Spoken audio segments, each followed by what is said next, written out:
So I pulled this documentary up called the harsh reality of drill music. I just hope this video is put. I just hope this video put it in good words of shit. Although we glorify this certain shit right here, this is really going on. I feel like the older drill listeners, they understand. It's the younger ones. It's the younger ones I feel like ain't catching on type how they need to be. Like, motherfuckers are really dying, bro. When I was 12, I ain't give two fucks about that until shit it happened. You know what I mean? So I just feel like it's the younger viewers, goddamn, that's on that. Yeah. Ooh, they dying. But anyway though, let's go ahead and get to this video. 2K still available. Come on now. It's a common saying that the streets lead to only two things, jail or an early death. Throughout the years, drill music has served as a perfect reminder of this. It seems like every year, a drill rapper either gets locked up or killed. It doesn't matter how rich and famous they become or what city they're in, their story far too commonly ends the same way. Most of these rappers are gang members first and rappers second, leading to them never being able to leave the streets behind. Recently, 3 drill rappers from 2 different cities did a song together, and months later, all 3 of them are gone. Crazy. It's been a while since I saw this video, but when I saw this video, I think Jeff had just passed, or Scoom, one of the two. And then probably 3 weeks after that, man, did a song together, and lack of better words, it's been a little minute since I saw these 3, since I saw this little scene right here, man. It's kind of chilling right now. Months later, all 3 of them are gone. They were each killed 1 month after another in 3 different crazy scenarios. In this video, we'll be telling their stories. That's what this is? Bloodhound Lil Jeff, real name Jeffrey Harris, is a rapper and gang member from the east side of Chicago. He had 2 brothers and was raised primarily by his mother, as his dad wasn't really around. He quit playing basketball after he didn't make the varsity team, so he looked for something else to do with his life. His rough upbringing led to him gravitating towards the streets. When Jeff was just 14 years old, his house was shot up and a bullet flew by his face, nearly hitting him. His older brother was active in the streets and would introduce Jeff. I ain't gonna lie, I'm gonna ask the chat this, and hopefully y'all hear with me when I say this shit, bro. Cause I see in the comments that they be like, damn, he should have kept playing basketball. He was on the right track of life. Or he wasn't a real shooter till he was grown out of high school and all this, that, and the third, bro. I mean, you gotta listen. You gotta. Okay, hold on. Let me ask this question. If that situation would have happened to you, what you would have done? Keep it real. Don't sit in the comments try to play gangster with this shit. What you would have did? All right, let's move on from that. This why the company you keep is important. Not saying he should disown his family members or nothing like that, but more than likely, all of Jeff's friends were in the streets while he was trying to hoop. Getting into the streets. One of them type of situations, bro. What else you expect him to do? To be good kid? To be the good guy? House getting shot up? No telling what else happened to him in the streets. He probably not would've. Let me take that back. Or he probably could have got, stuck up as a kid. The niggas be robbing kids, especially when they broke. Hey, anybody can get it when motherfuckers be broke, bro. Anyway, you don't know what happened to him on this little journey into off the porch, bro. While he was trying to be the good guy. The regular kid, the right guy. You don't know what happened to lead him off that porch, to lead him to doing what he got to doing. That's why I'm saying the company you keep, bro, because no telling, his friends was probably been on that, and he just started to caught on later and just took charge. Like, we don't know. We only know how the story was told to us, but we weren't there, And then when his friends pass away in front of his face, then his friends get shot and pass away in front of his face. Oh, come on, man. What the hell y'all expect him to do? We can't fault this man for doing the shit he was doing, though. And my way of thinking in life right now, I feel like everything that goes on in this world is done for a reason. Everything is done for a reason. Niggas ain't just doing shit out of random. A broke nigga robbing niggas because he broke. That's the reason. Is it a good reason? No, but shit, that's the reason. If a nigga out here killing niggas, shit, what happened to him? Oh, his homie passed away in his face. Why? Cause some gang shit. Oh, motherfucker shot up his house. Book. Oh, he out here not giving a fuck about a nigga now. Cause they ain't give a fuck about him. I'm just saying it's to cap it all off. to all the people that's like we glorifying Jeff and all that. I'm just gonna cap it off. Concluded with this. It wasn't aimless. It wasn't random. It wasn't that chance. God damn it, he had his reasons to do what he did and got out there. Make him seem like a good guy. And then I'm just trying to be realistic with this shit. Jeff to it. He officially jumped off the porch at 18 years old. Jeff was a member of a set called Drill City / Bloodhound, which claims the area of 79th in Maryland. They beef with BKN, TYMB, 8 Trey Mob, and 800.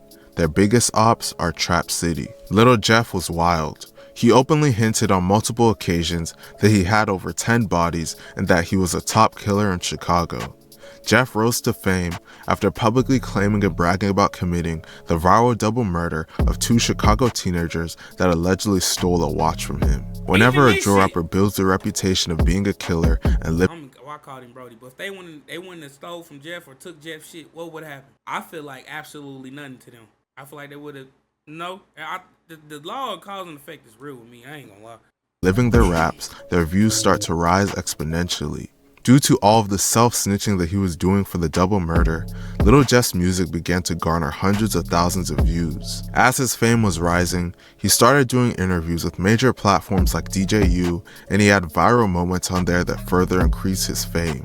Despite the fame he was gaining, Lil Jeff was still roaming the streets actively, looking to kill his enemies. This bloodthirst would ultimately lead to his death. On June 8, 2024, Lil Jeff was in the 6600 block of South Roads around 5:14 p.m. with other members of Bloodhound, and they were there looking to kill a member of Trap City.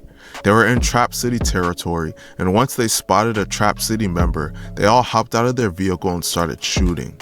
The whole incident was caught on camera, and Lil Jeff can be seen in a black hoodie chasing down and shooting at a Trap City member. Jeff chased the Trap City member into a house where someone within the house returned fire and shot Jeff in the chest. Jeff was then reportedly shot over 15 more times in the chest before his friends were able to pick him up and flee the scene. Jeff was transported to the hospital where he was pronounced dead at just 21 years old.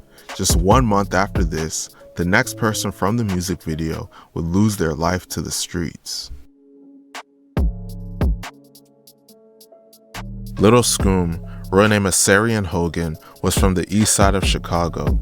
He grew up on 87th to 89th in Burley and was a member of a set called the Burley Boys. Similar to Jeff, he had an up and down relationship with his father and was raised primarily by his mother. He was originally a basketball player, but as time went on, he started to drift more and more to the street. R.I.P. Scoom, but basketball player? What? R.P. him. Basketball. He could have said football player. On my mom, I would have believed him because them little running backs, they be having that shit. I don't know. And then you know what's so fucked up? Dude probably could hoop his ass off too. Streets. Scoom would always do little petty crime here and there, but he fully jumped into the streets at age 15. He eventually started rapping and began building a name for himself. Eventually, he met Lil Jeff, and the two of them developed a close friendship. Scoom had serious beef in the streets. He would make posts on his Instagram story dissing his dead ops. In the last interview he did prior to his death with the YouTuber DJU TV, Scoom bragged about how anyone that dissed him or his crew would end up dead. In that same interview, he also dissed FBG Duck and every gangster disciple in Chicago. Additionally, he dissed Jacksonville rapper Fulio, even though they didn't even know each other, and he was laughing about Fulio's death.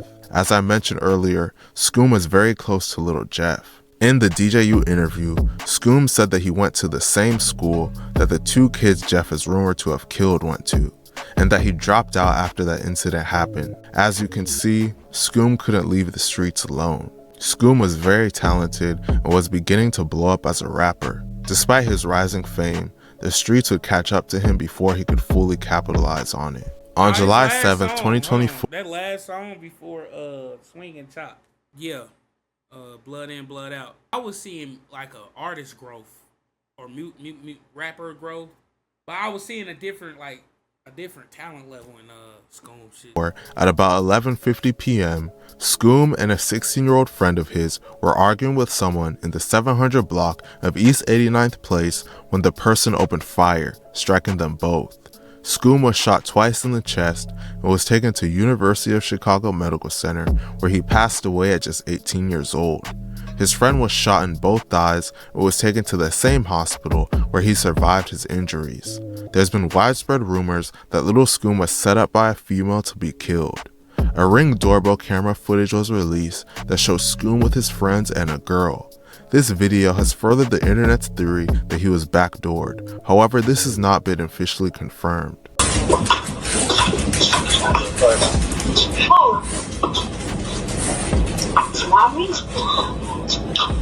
Man, they said Nene was down there at the bottom of the stairs, bro. I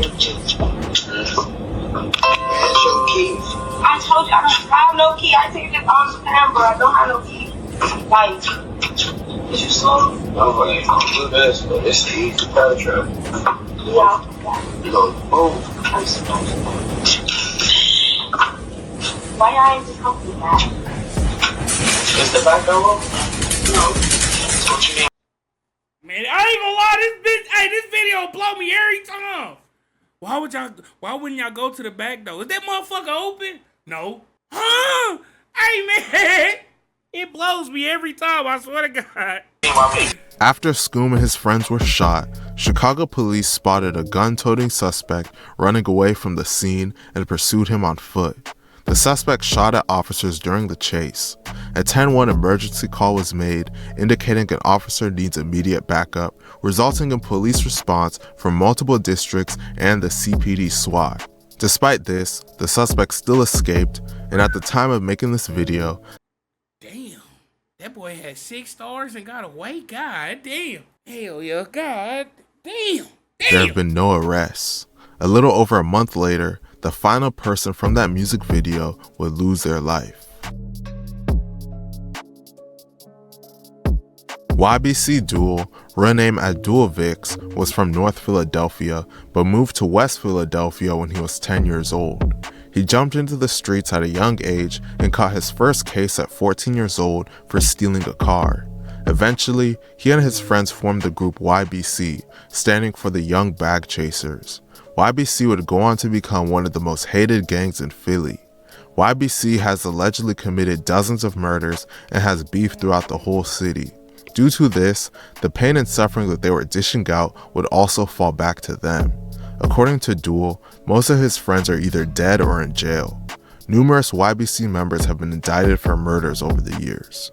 Dul would start rapping about him and his gang's activities in the streets. He was given the nickname Mr. Disrespectful by his fans due to how he excessively dissed the dead on songs and on social media. Nearly every song he has is him name-dropping his dead enemies and mocking their deaths. He took dissing to an extreme level. He once went to a graveyard and pretended to dig up the grave of one of his dead ops. Got no f***ing tombstone, I'm digging dirt up. Hey yo, where the f*** Carney at, yo? Carney, where the f*** you at? Ah!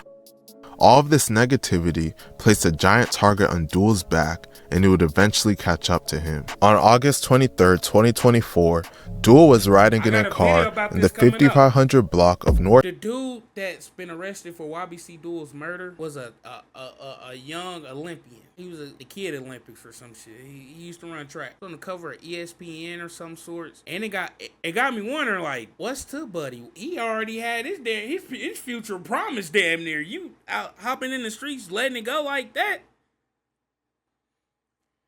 Yeah, this had me thinking. North 6th Street in the Olney neighborhood when his car pulled up behind a bus at a light. Moments after his car stopped, another car pulled up beside him and a gunman hung out the window and opened fire. Dul was shot multiple times in the chest and hand. He was taken to Einstein Medical Center where he would be pronounced dead at just 25 years old. The whole incident was caught on surveillance camera. Police would later find the stolen car used by Dul's attackers abandoned and burning in a lot. A 16-year-old named Aiden Waters was arrested and charged with Dul's murder. The saddest thing about this is that all three of them in interviews said that they wish things could have been different and that they wanted to get themselves and all of their loved ones out of this lifestyle. All of them were asked what they wanted for the future, and all three said that they wanted to leave the cities they were in and live a regular life away from the streets. Unfortunately, the devil has a real hold on the youth, and he's making stories like this commonplace. Hopefully one day, kids could look at these stories and choose to do something different with their lives. The lifestyle shown in drill music has been glorified, but all it leads to is pain and suffering. Let me know what you guys think about the situation in the comment section, and please be sure to like and subscribe. Thank you for watching. I mean, R.I.P to them three guys, Scoom, Dul, Jeff. Man, I can't really comment on their lifestyle. You know, they chose to live that, and they, you know, certain well, all three situations is shit. What went out came back. What went out came back. No bullshit. So if you sit there and think about it, that's what the hell happened. So yeah. Other than that though, man, let me know how you feel about the video down in the comment section. It's your boy Snore, I'm gone, man.